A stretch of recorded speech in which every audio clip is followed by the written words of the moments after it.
Hello, gentle listener, and welcome to Nocturnal Transmissions, the fortnightly podcast that brings you dark tales, both old and new, performed by your humble narrator, Kristin Holland. Of all lies, art is the least untrue. Gustave Flaubert. Art is the stored honey of the human soul, gathered on wings of misery and travail. Theodore Dreiser. Love the art in yourself, and not yourself in the art. Konstantin Stanislavski. Nocturnal Transmissions is proud to present an exhibition by Matthew G. Rees.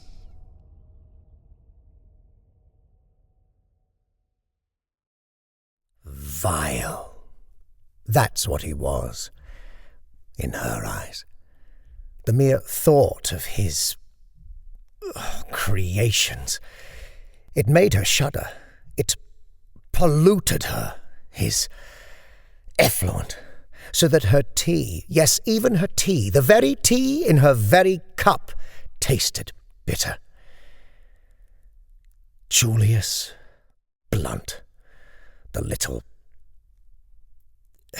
darling of the London art world. The enfant terrible of English culture, who claimed he was still a simple Nantborough lad at heart.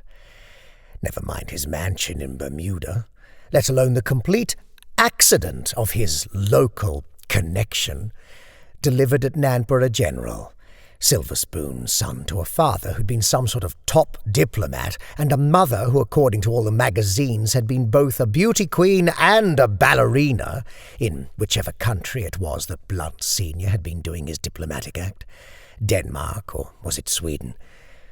The infant genius Julius entering the world in Nantborough's maternity ward on the night of a storm that saw flash floods submerge all roads and railway lines south to London. And never mind also the young Blunt's education at a top public school, followed by his attendance at a highly fashionable art college, and with it possession of an accent posher than H.M. the King. No, the way he and his PR people spun it, Blunt was just an ordinary northern Nantborough lad.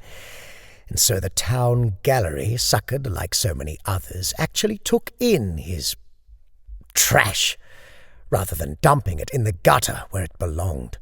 The council, yes, the cash-strapped council, as it liked to proclaim itself, even bidding for the lower-price stuff at auction. And how Blunt was hunted. Nothing of his ever fetching less than 5 figures, the average for a statement piece being well into 6. And now, according to the paper, another atrocity was on its way. Though they didn't call it that, of course. Something that was still under wraps, but daring, according to a report labelled exclusive by the Gazette's TV, gaming and arts correspondent, Gary Trott. Her heart sank. She put down the paper and took another sip of her tea. She'd earned this cup, and she'd get through it, bitter or not. Hadn't Blunt made her suffer enough? And as for that fortnight covering his room when young Sheena Sidebottom had been off on holiday with her boyfriend, Ibiza or wherever it was the dizzy pair went, worst 2 weeks of her life. Thank God for the mercies of H.F. Moss. How glad she'd been to get back to his pastoral scenes next door. Never mind that she'd been staring at them for 35 years. 35 years. Yes, it really had been that long. She could tell a cow's arse by Hubert Moss from 500 paces. They were that familiar. But Julius Blunt. She didn't know which of his things she loathed most. The horse's head was up there, to be sure. And not a fake head, of course, not something done in gouache or stenciled or sculptured. Oh, no, not with Blunt.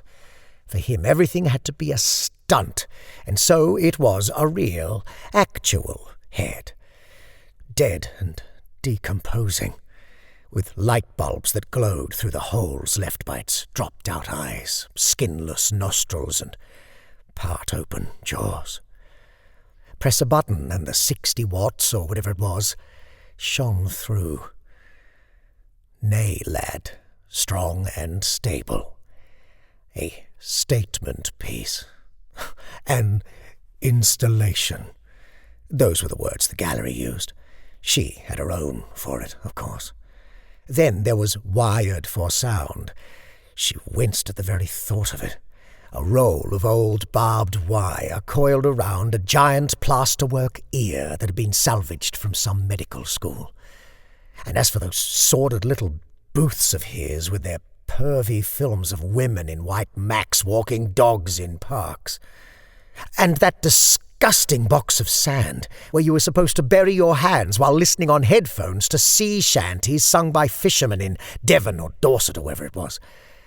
Folk wouldn't have been half as keen if they knew it had been dug from Dredgeley Beach, famous for its nuclear plant and sewage pipe, courtesy of a bunch of upper-class interns sent north by our Julius to sample life's grittier side. Oh, the Julius Blunt room was full of it, all right. And to think of all the wonderful things that had been ousted to make way for his horrors. Lovely porcelain, beautiful miniatures, oils of 19th century scenes. Proper art. All of it now archived, mothballed, moved away. Sometimes, after hours, she'd go down to the vaults and open drawers, remove shrouds, look at, touch. Those things that had been lost because of that Blunt. And now her very last day was near. After 35 years. 35 years of stalwart near invisibility, passed in the same attendant's chair. You could see the curves her behind had left in it. All in the service of Nantborough and its most famous son, H.F. Moss. Before Julius Blunt, the little Caesar, had swept onto the scene. And who would speak up for Hubert now, she wondered? His spires, his meadows, his cottages, his cows, after she had gone. Certainly not Nigel, the curator, who scarce made a secret of the fact that to him Nantborough was a mere pit stop on the way to somewhere swankier, in London or abroad. Nor, for that matter, any of the trustees, dull worthies who downed an expensive dinner once a year, none of them knowing their arts from their elbows. They'd all as soon use H.F.'s room as an overspill for Blunt's junk. No longer the Julius Blunt room, but the Julius Blunt wing. Didn't he always have some fresh piece of foolishness on the go, a new stunt even sillier than the last, to be lapped up by London's lovey crowd? As her departure date grew near, her worries about Moss, whose works she'd watched over so very carefully, having to make way, grew. She pictured his frames in the rough hands of removal men, not even bothering to wear gloves, their new home a warehouse on a derelict industrial estate that no one ever went near. The canvases crawled over by spiders, gnawed at and peed on by rats. An awful vision of one ghastly rodent, all horrible teeth and long scaly tail, scurrying over the golden clock face of Moss's Nantborough Priory, 1860, and down its sturdy stone tower, haunted her dreams at night. She woke feverishly, reciting the words of the nursery rhyme, Hickory-dickory-dock. The mouse ran down. she repeated in the blackness of her bedroom, seeming not only to see but to feel its hideous scampering claws. The clock was ticking. The bell was tolling, both for her and for Hubert. Time was running out. In the day at the gallery, ideas began to enter her head, their thrust being her need to neutralize Blunt, not by an assault on his person, he hardly came to Nantborough anyway, but an attack on his room, his chamber of horrors, his so-called art. And attack wasn't really the word. Sabotage. Yes, it would be that. And resistance, defiance, liberation. Those words, too. For the sake of art, Julius Blunt had to be stopped. What would the young show-off do next? She began to consider ways. A slashing of one of his paintings? Little chance of her being caught if done at the end of the day. The gallery was always nearly empty by then. After hours would be best. To be certain she wouldn't be seen. She'd need a hoodie and a mask, of course. After all, she needed to look out for her pension. Pension? What had she done with her life, she wondered, other than look after H.F. Moss? Well, now was the time for action. Anyway, there was no need to hurry home, not since her mother had died. Conversation and companionship, that or rather began and ended with Hubert, and him a confirmed bachelor by all accounts. Yes, she thought to herself, as her sense of the need for a deed deepened. The rip of a blade through pool of vomit 2019 would indeed be satisfying. And yet, might not a gesture like that prove counterproductive, provoking support for the great pretender? She could see Blunt playing the victim, whining about assaults on art, culture, reaching for the martyr's crown. But what about Nay, lad? Surely that piece of idiocy deserved to go up in smoke. She wondered about swapping its bulbs for some of an inappropriate wattage. With luck, they'd explode in the poor creature's head. The crummy nature of the work might then dawn on the public. She pictured it, eye sockets aflame, smoke streaming from its nostrils, grey teeth aglow, like some hideous, fiery nag that the real devil, not just Blunt, might ride. On the plus side, the room's sprinkler system would almost certainly come on, soaking the rest of Blunt's ridiculous wares. And yet again there was the question of the sympathy this might elicit, on top of which there was the lack of satisfaction in something done surreptitiously. It didn't have that same delicious smack of humiliation that a put-down in public possessed, a custard pie in the face, an egg to the head, a debagging of trousers, a V-sign and pithy remark, loud and proud, amid the flashbulbs of the press. In these lay the true thrill of triumph. Even so, temptation tingled inside her. Oh, if Julius Blunt only knew how he was being hunted now. Halfway through her last week, she had a message from Nigel, the curator, a note in her pigeonhole that concerned no less a person than J.B., as Nigel, an undisguised fan, liked to call him. Nantborough's favourite son had heard of her impending retirement from her splendid career of service, and would like to meet her, if that would be all right, as part of her send-off. A frisson seized her. It was as if she'd been caught dragging a blade through one of Blunt's paintings by no less a figure than the silly young fraud himself. She spent the next day discreetly perusing photographs of Blunt on her phone in the Moss Room, reading interviews he'd given to trendy websites and magazines. In one, he was pictured wearing a flat cap, declaring his love of all things northern, including hot pot, Seckles cakes, and whippets. As if, she thought, Meanwhile, she had the mounting sense that Moss and the subjects of his paintings were aware of her looming departure. Although her 35 years in this room had been passed in near silence, she now seemed to hear the shifting hooves and soft whinnies of horses, the distant lowing of cows, the occasional bleat of a sheep. At times her nostrils seemed to catch whiffs of tobacco smoke. Hubert had been a pipe man, she knew, from sundry portraits and old photographs. It was as if he'd been there when she'd been fiddling with her phone, puffing quietly in a corner in some moment of contemplation, perhaps even thinking of painting her, assessing how she might best be captured in oils, pencil, or watercolours. And now, upset by divination of some kind, he'd packed up his palette and gone.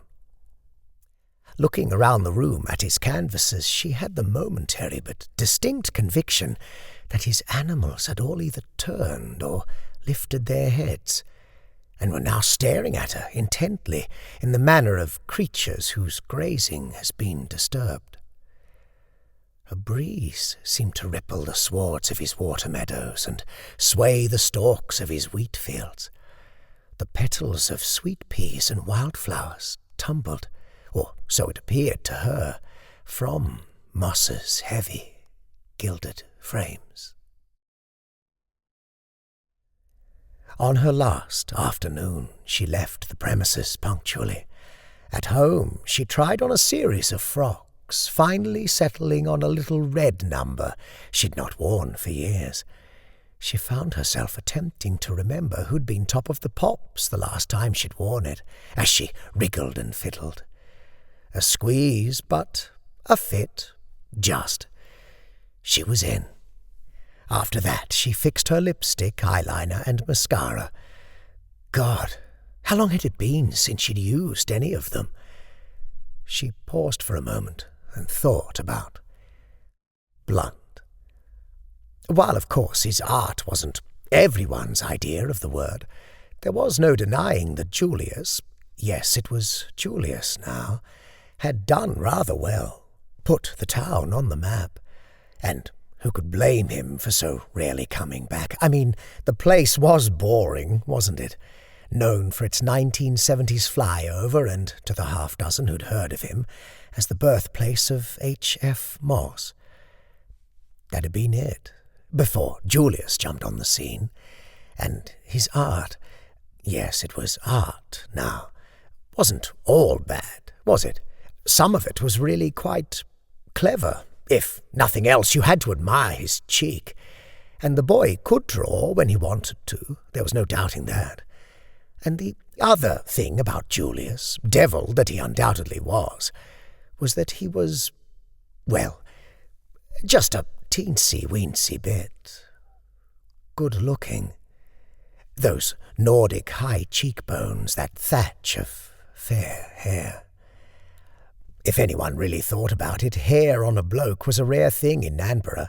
Most men shaved it off or were naturally bald, like Nigel. And she would soon be seeing Julius, this bad boy, in his private suite. For that was where they were meeting, in his hotel, the one that he owned, for her special send-off. She smiled in the mirror as she finished her makeup. Go get him, girl. She winked. Don't go make an exhibition of yourself, her mother's ghost called from her chair by the gas fire in the living room as she made for the front door. No, Mother, she answered. I've been waiting 35 bloody years for this. The receptionist at the hotel's front desk gave her directions to Mr. Blunt's suite. He's expecting you, the young woman smiled. She went up in the lift. It played music, Vivaldi, winter, unless she was mistaken. Between floors, she plucked a hair from her right nostril in one of the lift's mirrored walls. Her eyes watered a little. Blunt, greeted her effusively at the door of his suite. He wore a dark silk gown embroidered with fire-breathing dragons, and on his seemingly sockless feet slippers that bore his initials. There seemed no other guests. A little forward, Julius, she thought to herself. Still, that's what you get with a genuine bohemian.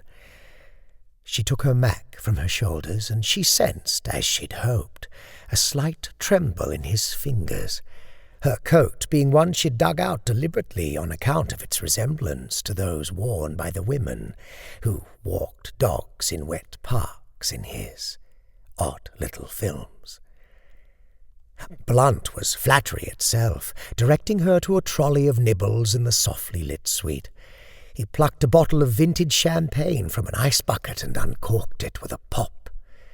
"Honours are in order," he gushed. "Service like yours needs to be celebrated, commemorated.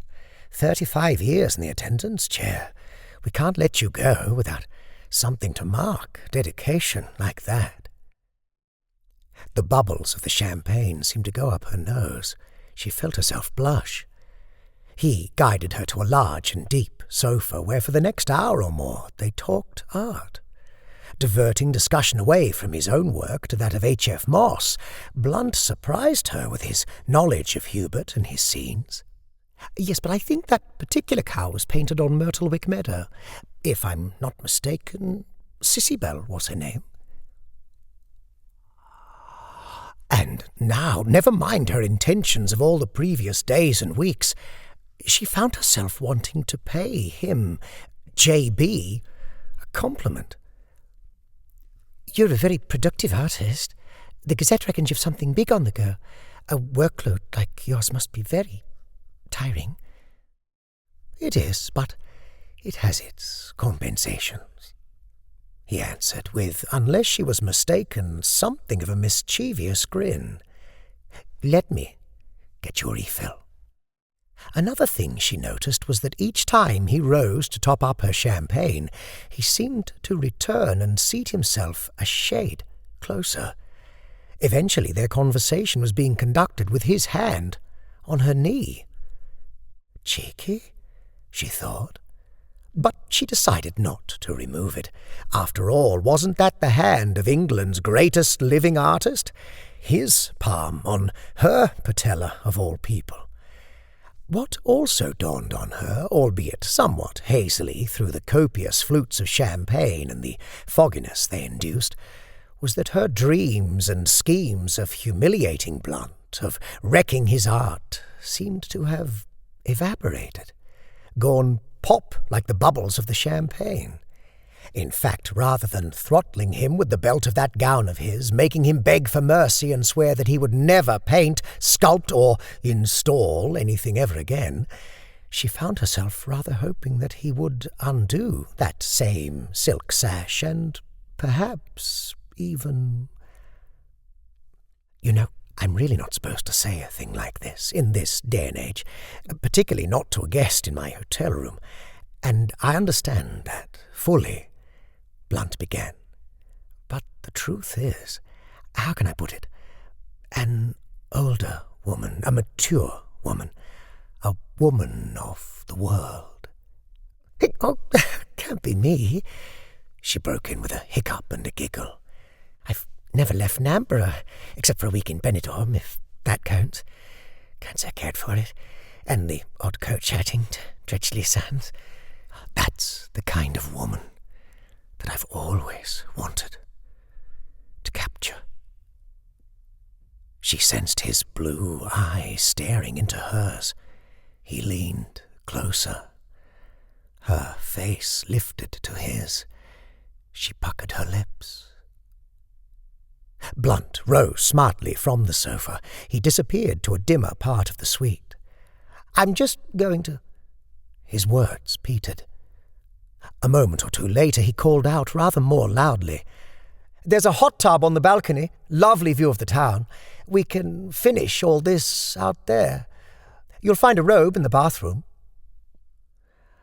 Having wondered about the wisdom of it, certain parts of her had undeniably grown saggy with the passing of the years, as the mirrors in Blunt's bathroom had cruelly made plain. She was now going out, on the balcony.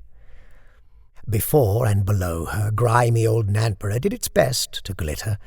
The tub's cauldron steamed and bubbled at her toes. She'd never been in one before, and wasn't quite sure what to expect. Scandinavians like Julius did it all the time, though, didn't they? She thought to herself. For them, it was a cultural thing, stripping off for a sauna and then a soak. And Julius was certainly cultured. Did any man alive know half as much as he did about the cows of H.F. Moss? She thought the tub smelt a bit funny, that its water looked a bit gooey. But she let her robe slip, even so, and bearing her body and her soul to Nantborough, its multi-storey car park, its pound shops, pawn shops, nail bars, chicken bars and laundrettes, its betting shops, charity shops, and its pavements full of druggies and dog mess, and with her mother's refrain ringing in her ears, "Don't go making an exhibition of yourself," and her own rouged lips issuing the rejoinder, "No, Mother, I will. I bloody well will." She stepped forward and in.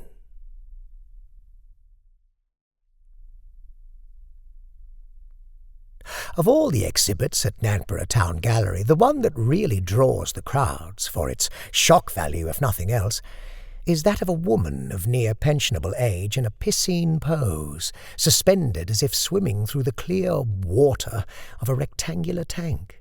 Hair spread rather wild, bosom rather sagging, her mouth rouged in a rictus grin. The fake figure, for it is surely that and cannot be real, looks with poignant longing, some think, towards the adjoining room of Nantborough's second most famous son, the landscape painter, H.F. Moss, and the gentle scenes that for the time being still hang there, Victorian vistas of spires and water meadows, cottages and cows. The title of this installation, spot-lit and raised reverentially, to which worshippers weary of Botticelli's The Birth of Venus and Da Vinci's Mona Lisa journey in new pilgrimages of adoration, all in the name of art. Attendant, pleasures. Attendant, pleasures. Julius Blunt, 2024.